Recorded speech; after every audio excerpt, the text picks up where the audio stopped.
سیاسی اعتبار سے معاویہ رضی اللہ عنہ کی سیاسی بصیرت، ان کے سیاسی اقدامات کی حکمت اور ان کے سیاسی اقدامات کے نتائج کے مقابلے میں بہت معذرت کے ساتھ سیدنا علی کی کوئی حیثیت نہیں.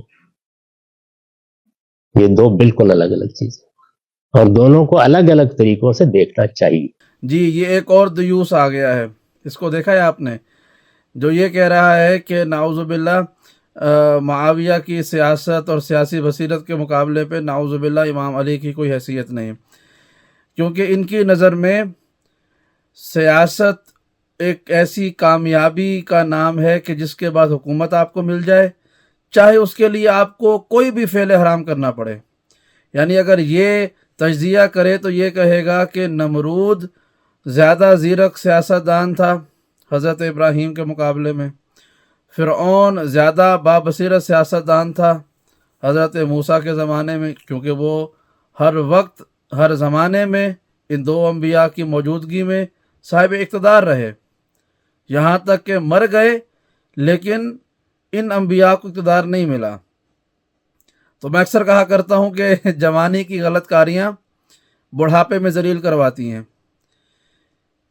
یہ معاویہ ابن ہند کو امام علی سے بہتر کہہ رہا ہے سیاست کے میدان میں، وہ اس لیے کہ سیاست کی وہ چالیں کہ جو معاویہ ابن ہند نے مسلمانوں کے ساتھ ان کے مختلف معرکوں میں چلیں، ظاہر ہے مولا کائنات نے وہ نہیں چلیں، اس لیے کہ مولا کائنات کو خدا کا خوف تھا، وہ مومنین کے لیے رعوف اور رحیم تھے، وہ ان کی جانیں بچانا چاہتے تھے، وہ مسلمانوں کو تفرقہ بازی سے قتل و غارت سے محفوظ رکھنا چاہتے تھے، جبکہ مد مقابل وہ تھا کہ جو ہر حال میں حکومت چاہتا تھا چاہے اس کے لیے کوئی بھی حدود اللہ پامال ہو جائے، اور اس نے وہ کر کے دکھایا. اب یہ جن سیاسی بصیرت کی وجہ سے امام علی کو نعوذ باللہ بے حیثیت اور معاویہ ابن ہند کو با صلاحیت اور با بصیرت اور با حیثیت کہہ رہا ہے، وہ سنیے. وہ یہ ہے کہ معاویہ وہ شخص تھا کہ جس نے حضرت امام علی ابن ابی طالب کے قتل یعنی ان کی شہادت کا پورا منصوبہ بنایا. امام علی نے ایسا کوئی کام نہیں کیا. پھر امام حسن ابن علی ابن ابی طالب کو زہر دلوانے میں پورا کردار ادا کیا معاویہ ابن ہند نے، تو امام علی نے ایسا کوئی معاملہ کسی کے حوالے سے نہیں کیا. پھر اس کے بعد یہی شخص تھا معاویہ ابن ہند جس نے امہات المومنین ازواج رسول کی توہین کی، یہاں تک کہ بی بی عائشہ کے بارے میں وہ لفظ کہے کہ جو شریف انسان کسی دشمن کے بارے میں بھی نہیں کہتا. اور پھر اس کے بعد یہی شخص تھا معاویہ ابن ہند کہ جس نے عبد الرحمن بن خالد بن ولید کو قتل کروایا. یہی وہ شخص تھا معاویہ ابن ہند جس نے مالک اشتر کو قتل کروایا. یہی وہ شخص تھا معاویہ ابن ہند جس نے محمد بن ابی بکر کو قتل کروا کر پھر ان کی لاش کو گدھے کی کھال میں لپیٹ کر جلا دیا. یہی وہ شخص تھا کہ جس نے یمن اور اصحاب رسول کو کم سے کم روایات میں ہے کہ 30,000 تک اصحاب رسول کو اس نے بے دردی کے ساتھ شہید کروا دیا. پھر اس سے ایک اور جرم سنیں گے، وہ یہ تھا کہ اس نے عبد الرحمن العنزی نامی ایک شخص کو زندہ زمین میں دفن کروا دیا تھا. اب روایتوں میں ہے کہ وہ صحابی تھا، بعض میں ہے کہ وہ تابعین میں سے تھا، لیکن بہرحال اس کو زندہ دفن کروا دیا.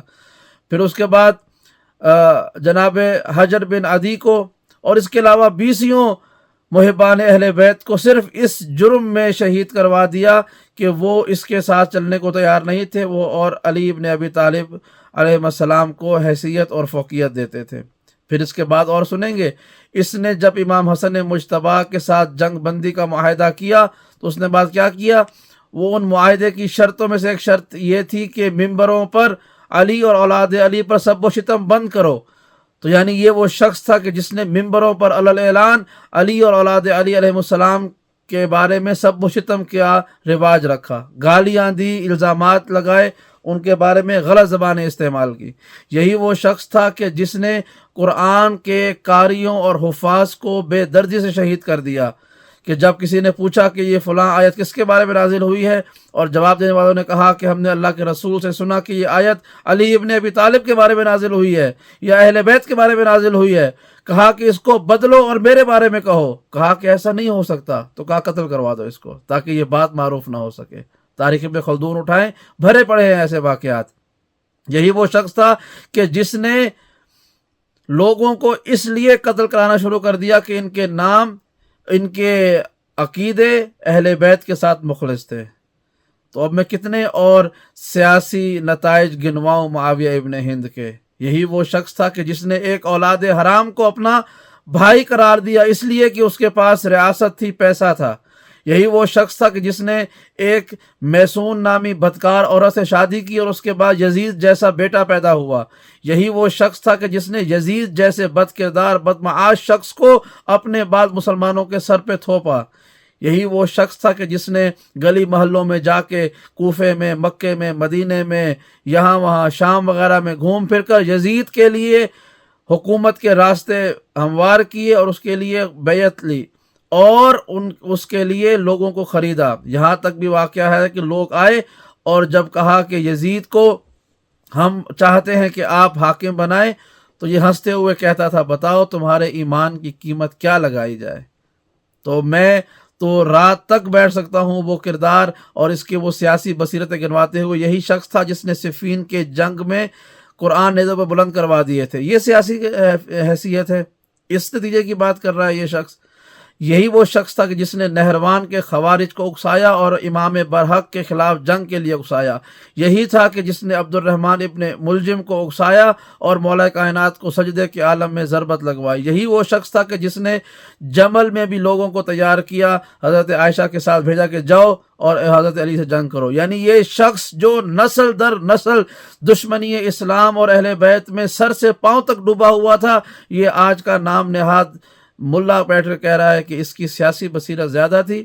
یاد رکھنا میرے مولا کا وہ جملہ کہ اگر مجھے خدا کا خوف نہ ہوتا اور قیامت کے دن خدا کو جواب دہی پر یقین نہ ہوتا تو میں سیاست کے وہ چال اور وہ حربے جانتا ہوں کہ جو عرب اور عجم میں کوئی نہیں جانتا۔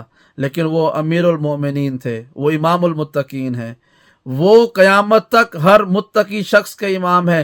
فاسق و فاجر یہی کہے گا کہ معاویہ ان سے بہتر تھا، علی کی کوئی حیثیت نہیں، نعوذ باللہ۔ لیکن جو مومن ہے، جس کا امیر علی ہے، جو متقی ہے، جس کا امام علی ہے، وہ ان الزامات پہ ہنسے گا، چند جملے جواب میں دے گا اور پھر اس بات پہ فخر کرے گا کہ ہاں میں اس علی کا ماننے والا ہوں کہ جس کے نفس کو اللہ نے اپنا نفس کہا، رسول نے اس کے گوشت اور خون کو اپنا گوشت اور خون کہا۔